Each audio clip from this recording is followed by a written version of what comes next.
So, our first speaker is Paul Saunders. He is the Chief Innovation Officer and partner at Stewart McKelvey, one of the largest firms in Atlantic Canada, with offices in all of its provinces. Paul currently oversees the firm's process improvement, pricing, and legal project management functions. He and I worked together along with my colleague Mark Settle in America to create a firm-wide deployment of Legito. And Paul is here to discuss this and much more about his vision and automation and digital transformation at the firm. So please give a warm welcome to Paul Saunders.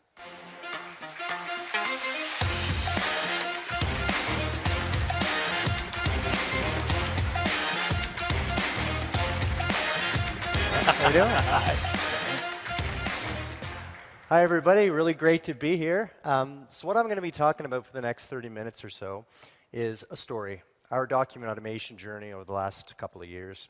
But it'll be more than just the last couple of years. I'm also going to do a little bit of a flashback for you to talk about a just disastrous major technology rollout in my firm a number of years ago and some of the lessons that we learned and how we've tried to incorporate those to make sure we don't make the same mistakes again as we embark on this new journey with Legito. So excited and really pumped to be here, very excited to be in Prague. What I'm going to start with doing is just explaining, first, a little context, a little background about Stewart McKelvey, which is the law firm that I work at, and then talk about how automation, document automation, is just really important for law firms today. And also do that little flashback, talk about some of the challenges that we've seen in other major technology rollouts in the past, how we've been able to incorporate lessons learned into this project now, what the payoff is, and where we're going from here in terms of Legito, in terms of next steps. So a little bit about Stewart McKelvey first. So we're a full-service law firm operating out of Atlantic Canada, and so typically I have this graphic up when I give presentations. I realize you might not know where this is. So just imagine going right across the Atlantic Ocean into Canada, far right, that's Eastern Canada. So we've got 4 provinces, we've got 6 offices, about 250 lawyers, about 300 support staff, so about 550 people in total. I work out of our Halifax office, which has about half of our people. We are the largest law firm in Atlantic Canada, practice in pretty much every area other than criminal law and family law, but a ton of corporate work, a lot of litigation work. And so, flashback about, 7, 8 years ago, I was a practicing lawyer at the time, did a lot of work in mergers and acquisitions, large, major kind of corporate restructuring kind of transactions. And increasingly what we were seeing were clients were pushing back at us in terms of our hourly rates. We were primarily still billing on an hourly basis, but we were getting more and more pressure to reduce those rates every year. There's this trend in the legal industry that was really starting to hit home at that time called commoditization. This idea that you're really competing for the lowest price in certain areas. Rather than looking to the quality of the service provider, you're really primarily competing on price.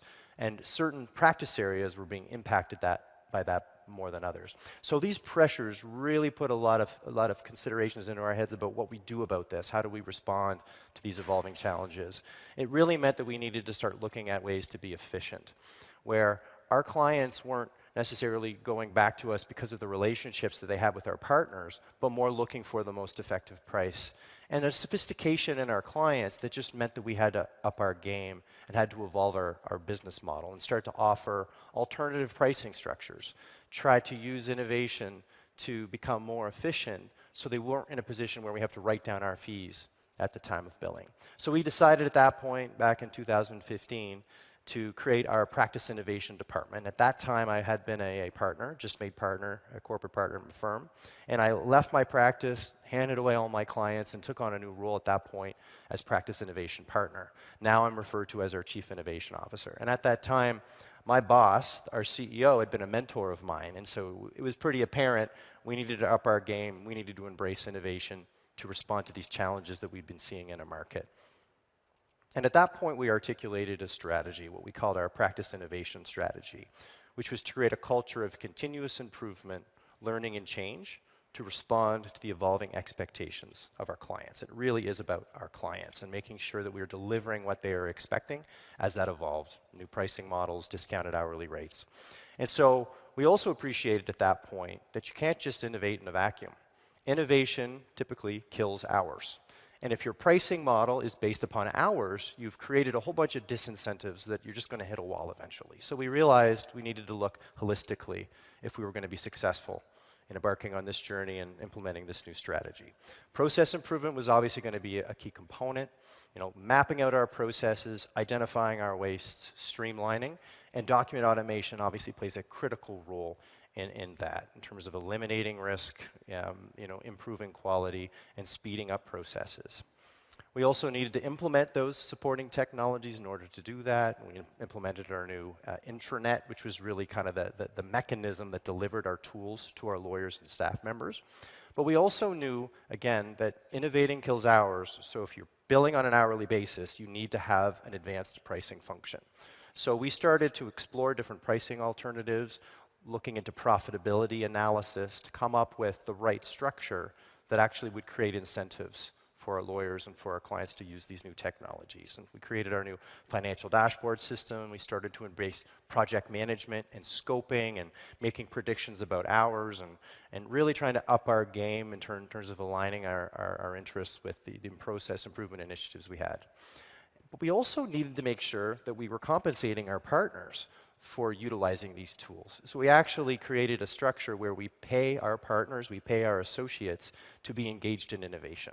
So we organize ourselves across what we call practice re-engineering teams in different practice areas and identify specific roles and compensate partners and associates in the form of bonuses for participating in our innovation initiatives. Because if you're just being paid for billing by the hour, but we have all this innovation we've got to do to respond to the evolving expectations of clients, you are going to hit that wall. So that was a critical component of the strategy as well.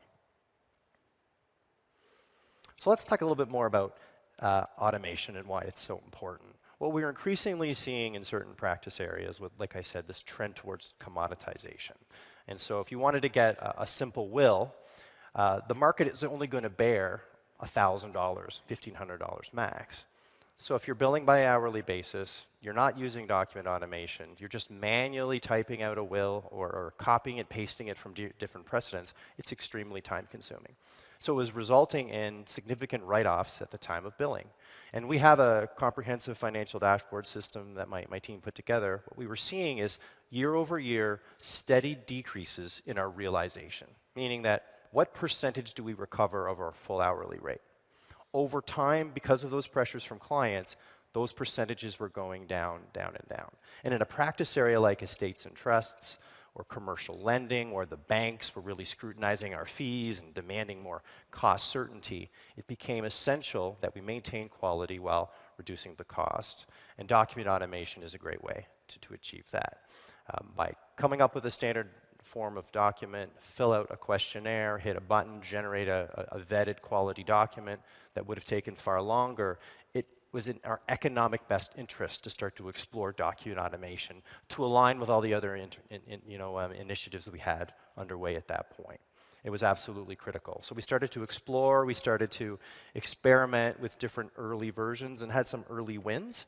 But we did end up getting to a point where we needed to expand out, create a more scalable solution. And that's really when we looked into Legito. But before I get to Legito, it's time for my flashback here. You probably are wondering why we've got Voldemort up on the screen there. I'll get to that. So let's go back in time by like 12, 13 years. At this point, I was actually an associate practicing in our corporate group. And I remember being called into a training session.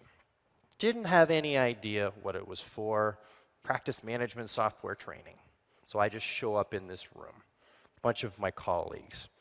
And they have this instructor at the front that starts to say, all right, when you get back to your computers, you're going to have this new software installed on your computer. We're all like, what? What's that for?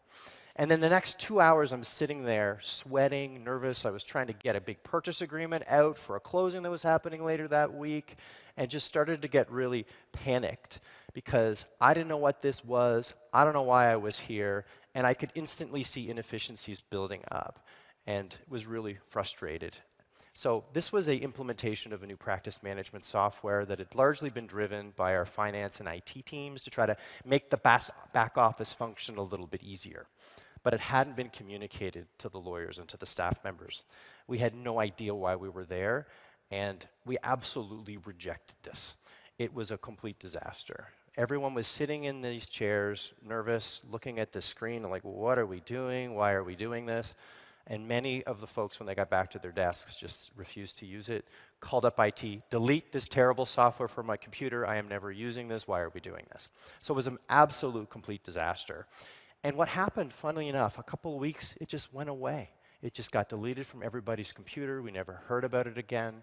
And so the joke was that, I don't know if you guys remember the Harry Potter movies or the books, where in the first couple of movies, there was the one who will not be named that they talked about, right? You couldn't use the name Voldemort at that point because that pretends like it was real. So that's what we started to call this practice management software, Matter Center. We called it Voldemort because no one wanted to admit it. No one wanted to talk about it. You're like, whatever happened with that? Oh, I don't know what you're talking about. And so we made an absolutely terrible error in not admitting that we had made a mistake and not learning from it. But at this point, years later, reflecting back on that, we have been able to extract some pitfalls from that rollout and lessons learned that we've really focused on and trying to embark on these new technologies since then. So let's talk about where we went wrong, and then I'll show how we're kind of using these tips to make the right decisions at this point. User needs were not identified at the outset. This was really driven from our IT and finance departments trying to make their lives easier, but they weren't focused on their customer. They weren't focused on the lawyers and staff members that would be using this software. And that was obviously a huge mistake. Without consulting with your users, without understanding their pain points, without understanding what it is that they're really trying to accomplish and what work is like at their desk day in and day out, you're really not going to be successful in your technology initiatives. And no focus on why. Like, why is it that we're installing practice management software? Are we doing this because our finance and IT teams need their lives to be easier? Are we doing it to reduce risk? Are we doing it to reduce our insurance premiums? There was really no clarity around what's in it for me, what's in it for us. And if you don't have that buy-in, you can't communicate why, you're really not going to be successful. The product itself also was extremely frustrating. It was really clunky. I remember seeing there, and I wasn't able to create 2 instances of a Microsoft Word document. As a corporate lawyer, you're often looking at your definition section on the one hand, and a new instance of your document, and then drafting like your term, your reps and warranties, your covenants on the other. With this software, remove that ability completely. And that's something that you just wouldn't know unless you were a lawyer. And so if you don't consult your lawyers, you don't get them to try out the software in any meaningful way, you're going to miss these really obvious issues that are going to really jeopardize success of your project. And they didn't really do a whole lot of research on this one. I think like just some vendor came and made a pitch and it looked great and they just signed up right away after a quick demo amongst members of our IT and finance team with like approval of our partnership board. But nothing beyond that, no really meaningful user engagement beyond that. They didn't put enough resources in it. There was only a couple of people assigned to it. It dragged on for years. They kept throwing more and more money and customizing it when they got all this negative feedback, and it never really ended up going anywhere. The other thing was also like a hot potato. Like, nobody wanted to own it. Nobody wanted to go down with this sinking ship. And so it kept going around for different managers, different directors, different chief. Nobody wanted to own it. So there was no clear ownership, insufficient resources, and reached a point where it really made no sense. But they just kept throwing more and more money at it. And it was really a complete disaster that we pretended that never happened. Anyway, terrible disaster, but we've learned a lot from it. So what are some of the lessons that we can extract from this failed technology rollout? First of all, you need to determine the right time to move to a technology like that. We weren't ready to move to a comprehensive practice management solution at that point. In fact, we're probably still not ready. It doesn't really make sense for everybody. What I'll often say is the best technology you could use in the first instance is a sticky note on a whiteboard. Get a bunch of people in a room that understand the particular problem, identify your stakeholders, and start mapping out that process, identifying opportunities for improvement. So start there. Implement technologies when it makes sense to do so. When you've built a foundation of success, when you understand your problem, now look to ways that you can start to iterate with a new technology. But don't jump to that right away. And you obviously have to clarify ownership and responsibility. Who is the person that's responsible or the team that's responsible? Equip them with the necessary resources. And start by identifying who your customers are, the lawyers and staff, the end user. Talk to them. Understand from them what the features are that they need to make their lives easier, and clearly articulate why you're doing it. And get them involved and create that sense of ownership in your people and sponsorships so that they're proud of it and they want to be a part of it. You also need to make sure that you're aware of the specific features that are needed, that you're researching the market and identifying what's out there and trying to find alignment with what your problem, what your features are, and what the available options are. Sometimes it might even be software that you already have, that you're already paying for, that you could utilize instead of going to some other solution out there. And change management is so fundamental. People experience change in different ways, and the natural reaction to change, any change in most cases, is going to be resistance. And you have to acknowledge that.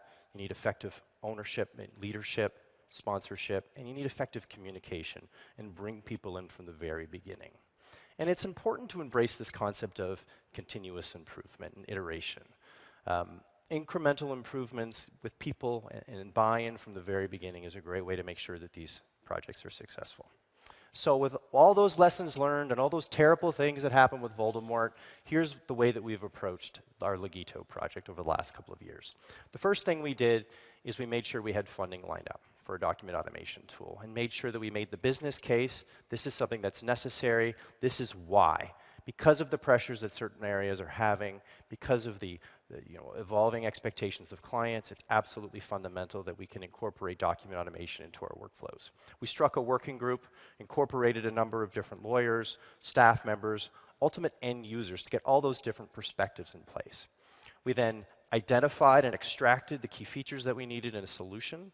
We researched the market, we ran demos and trials, and found a solution that really fit the mark, had the necessary resources and budget lined up. So we started working with John and Mark, the North American contacts with Legito, found Legito to be excellent. They were willing to do a proof of concept with us.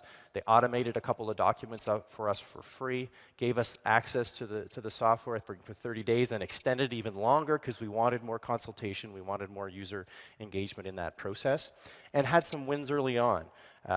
Got our partners in front of this technology, and they just loved it. And we had used document automation in the past. This was so much simpler, it was so more straightforward, and it was really geared towards the user's perspective. And the way that you use, as you know, all of you are users of Legito, it's that you can see the document, it changes dynamically, you can make changes in real time. We've also been able to integrate it with single sign-on and with our document management system, NetDocuments, to make it seamless. It's got to be easy. Our partners are busy. They do not want to spend the time clicking around, click, doing all this stuff. They want it to be right in front of them. They want it to be intuitive. They want it to be simple. We needed to make it as easy as possible. We really found the right mix with Legito. So currently what we're doing is we're in the midst of a soft launch of our new intranet portal, SmartNet. And Legito is a core component of that we've integrated within this new platform. And I'll give you some screenshots in a little bit. So here's a screenshot of our features list. So when we were doing this research, after we had identified all the different features we needed, we listed off all the different competitors and had a team of articling students that we got to research these different options. So we identified in each row the specific features that we wanted, or every column, and every row were the different competitors out there. Had a little grid where we would look at each one, the criteria, and assess whether it met our needs. Legito emerged at the top of this list very quickly, and that's where we really started exploring that in more detail. So SmartNet is the name of our intranet portal now. We're actually in the midst of implementing what we call SmartNet 2. And it's all about a personalized user interface. So a partner in Halifax logging into SmartNet is going to see different content that's relevant to them than an associate in our Charlottetown office would. If I'm a litigator, I'm going to see litigation-specific information. I'm going to see my matters. I'm going to see my clients. I'm going to see my financial information. So it pushes out that relevant content to the specific user and hides all that information that's not particularly relevant to them. And it's the same thing with document automation. You log on to you click on the Legito option within our intranet, and then you'll be presented with all the documents that have been automated within Legito. Now, what our users don't know is that this is actually within the cloud. This is a single sign-on setup. So we are in our intranet. You click on Legito. We've got a bunch of hyperlinks to the documents in Legito directly from our intranet. We didn't want our folks to have to go into another URL to log in. we wanted to make it really easy for them. So by tying it in specifically into this platform and making it really straightforward, if I am a corporate commercial lawyer, I'm working on a financing transaction, click. And then instantly the data entry form pops up, which allows them to enter in the client information, the particulars of the specific transaction, and then you've selected all the documents that you want to generate. You hit another button, that saves it into our document management system seamlessly. Prior iterations of document automation at the firm would require you to go into Microsoft Word, click on a different tab, click on another button to scroll through the list, click on another button to go into the sub area. There you open the document, scroll down to the bottom of the document, fill out the questionnaire, hit a button. 2 minutes later, it works away, you finally get your document. Then you got to manually go in, you got to save it into the document management system. We needed it to be far simpler, far easier, and we've really, I think, hit the right balance there with respect to this. So in terms of the stats to date, we are still early on in our document automation journey with Legito. What we wanted to do is we wanted to kind of build a critical mass of documents early on, get more buy-in, develop those champions, and iteratively start moving our way forward before a big launch of SmartNet 2 at the end of this month. So to this point, I just pulled these stats off the Legito platform before I left Canada a couple days ago. 81 documents have been automated to this point across 6 different practice areas. We've got mergers and acquisitions, commercial lending, estates and trusts, litigation, labor and employment, and corporate reorganization. And continuously expanding and looking at new opportunities, new documents all the time. We've automated a total of 600 pages. And we've actually not only licensed the Legito platform, but we've actually also entered into a services arrangement with Legito. So Legito is supporting us in the automation of our documents. We've been converting the documents that had been in our old legacy document automation systems into the Legito platform. And the great thing about that, too, is that these documents were already vetted. They were already approved by various different working groups. So the process of easing those into the system is going to be much easier because they can extract the field codes and the structure of the documents, so the automation process is a lot simpler, that process of converting them in. To this point, we've had 573 unique documents generated, and we're averaging at this point about 50 to 60 documents per month with a total of 43 unique users. So the line is up. It's still going to grow a lot more. My expectation is we're probably going to be 5 times that number a year from now or even more as it really starts to take hold, as more and more of our users, our lawyers, our legal assistants embrace this new technology. So we're only about 3 weeks away from our hard launch of our new SmartNet Intranet portal. We're actually in the midst of a soft launch. So we're giving people the ability to go back into the old system in the interim, just to kind of ease that transition. As of the end of this month, in June, we'll officially be live, and we're in the process of putting together promotional materials, videos, really promoting this big launch of Legito. Now that we've got 6 different practice areas with documents automated, we've got that critical mass. We didn't really want to start with 1 or 2 documents here or there because we wanted to have something for the vast majority of our people. So now all major practice groups across the firm, labor and employment, litigation, and corporate, have a meaningful amount of documents that they could start using right out the gate that have been vetted and approved by our various different practice reengineering team members.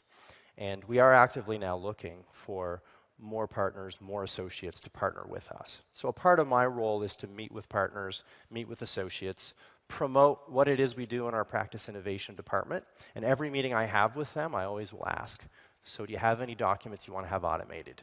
Do you have any standard tools or forms of documents that are clunky, cumbersome, a little time-consuming, specific to specific clients or just to your office?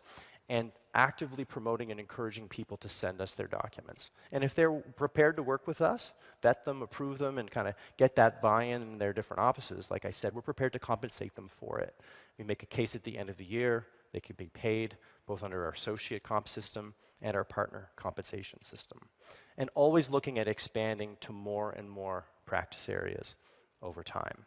We're also going to continue to monitor and gauge usage, hopefully seeing significant increases in those usage stats over time. So it really becomes a kind of a fully integrated component to the way that we work.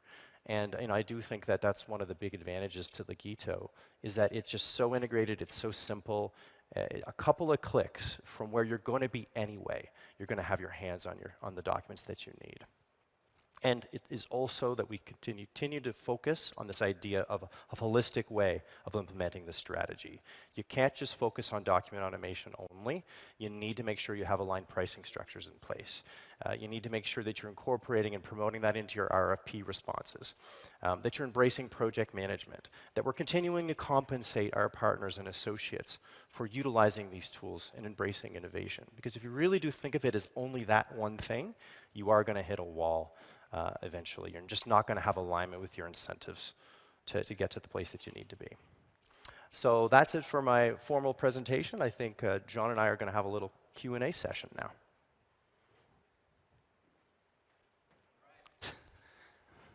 Thank you, Paul. That was fantastic. My pleasure. So we do have a number of questions, so we'll step over here Great. and have a little conversation. All right, so first I have to get the technology working. All right, so number of questions. What are the key areas in a law firm where process improvement, I guess process improvement is a key area for you. What initiatives can have the greatest impact? So I'm kind of big into process improvement generally, right? And I think that with process improvement, you want to start by clearly articulating your goal. What is it you want to accomplish? And then to answer the question, where do you want to focus? We like to focus on those areas where you have the biggest amount of benefit and the least amount of difficulty. That's the sweet spot. And we actually use, what we call a priority matrix. So if you have a whole bunch of different practice areas, different projects, different potential solutions that you want to develop, you always want to focus on those that are scored the highest on a relative basis in terms of impact and easy as possible. And so if you do those easy things with the biggest amount of benefit first, you're going to get the most progress. And hopefully easiest implementation, most buy-in from your team, and use that as a foundation to get to those meatier, more difficult things. So in our area, in our world, it would be those practice areas where are more commoditized. Those areas where there's pricing pressures, where we're getting a lot of pushback from our clients on those discounted hourly rates, requests for alternate pricing. That's the sweet spot, because there is an incentive for our lawyers to utilize document automation and process improvement there, because they need it in order to make money. They need it in order to satisfy the needs of the client and not write down their fees. Yeah. So that's how I would answer that. You always want to hone in on biggest benefit, least amount of effort. Oh yeah. So you get that varies by the organization. And good for law firms to be adapting, because they weren't always so inclined to do that. What are some of the challenges and obstacles at a law firm that you typically encounter when implementing process improvement initiatives? I know working with attorneys in general, they like to stick to what they know and do. So what challenges do you? Yeah. I mean, I'm a lawyer. Lawyers can be real difficult sometimes and very autonomous and independent, right? And this idea that I'm owner of this business. I'm going to use the documents that I want to use, and I don't want to use your documents, and I'm going to use my documents. And so that's definitely one of the challenges that we see, is that independence and autonomy, which is amazing in terms of being entrepreneurs and going out and driving new business, but it can be very difficult when you're a firm like mine and we're trying to standardize, we're trying to implement consistent processes and procedures across the firm, but you bump into that independence. It's a real challenge. And I think it also comes back to, in terms of other challenges, just basic resistance to change, right? Like I said, the natural reaction to change is resistance. People will resist. We often think that the path to success from where you are to where you want to be is a straight line, and it's often you're going to dip in performance on the short term because you get that resistance inevitably. You have to plan for it. You need to make sure that you've got the necessary pieces in place to be successful. Absolutely. Have you found with the generational change that lawyers are embracing, or at least attempting to embrace it more easily? You know what's funny? I don't actually think that it really kind of breaks down by the generations. I mean, some of our junior partners, associates, are just as resistant to change as some of our more senior ones. And in some cases, some of our more senior lawyers are the most willing to adopt these new tools. Yeah. So I haven't really seen that trend across generations. I definitely think that our more junior folks would be more comfortable with some technologies in general.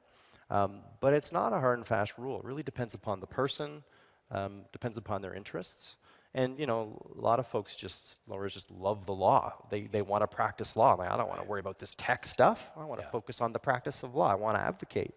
And so they don't really have as much interest in thinking about these things. So it's our job to bring them along. That's what we often hear.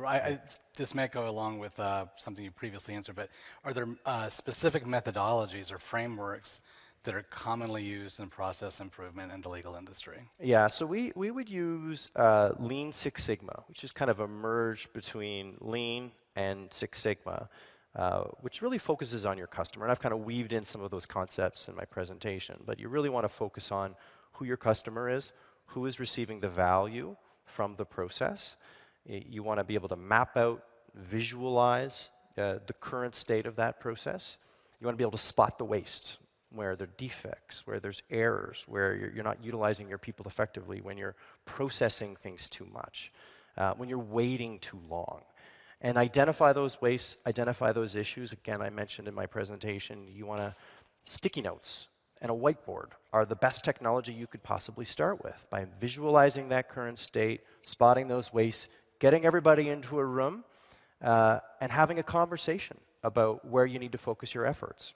Looking for those specific tasks, projects, initiatives, biggest amount of benefit, least amount of effort, prioritize those, create a work plan, follow up relentlessly.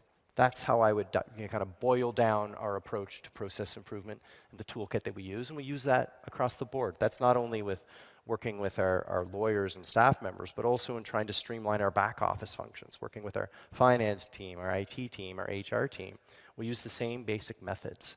And they're very simple. It's just get people into a room, visualize the process, see the errors, prioritize your solutions, follow up relentlessly. Very good. Well, this kind of goes along with that. Do you use data analysis and metrics when doing this? Yeah, we do. I touched on it briefly. And so in our intranet portal in SmartNet, one of the first things we did when we kicked off our practice innovation strategy a number of years ago is implement our financial dashboard system. And so every lawyer at our firm has the ability to look at their realization. And I described that briefly. It's what's my full rack rate? Where am I getting discounted? Where am I getting written down? Where are clients not paying my bills, and what's the percentage? So you could look at any practice area, you can look at any client, any timekeeper, any office. And that's a great way of gauging those practice areas, those clients that present the best opportunities. Like I said, we focus really on estates and trusts, residential real estate, commercial lending, because those are the areas where realization was suffering. So if you look at like 10 years ago and you saw that we were at 90% realization, and now we've gone down to 75%, there's an opportunity right there.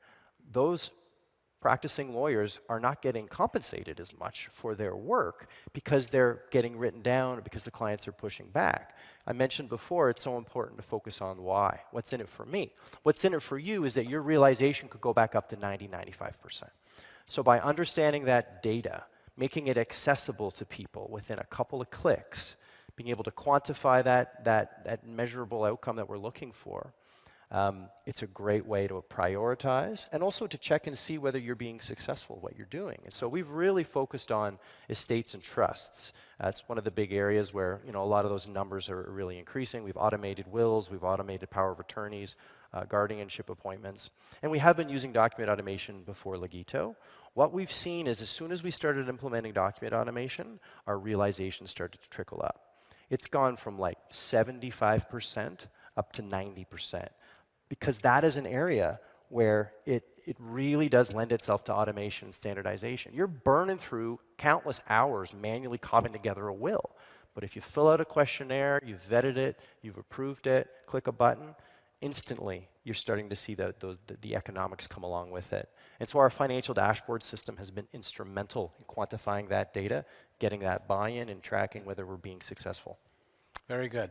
Well, that brings us to the end of our questions, and I just want to thank you again for coming today and presenting, and it's been a pleasure working with you. I know Mark and I often comment every time we get off the phone with your firm, like, there's a breath of fresh air to work with these guys, and we really appreciate it. No, it's been great working with you guys as well. Okay, thank you very much. All right, thanks a lot, John. Bye-bye.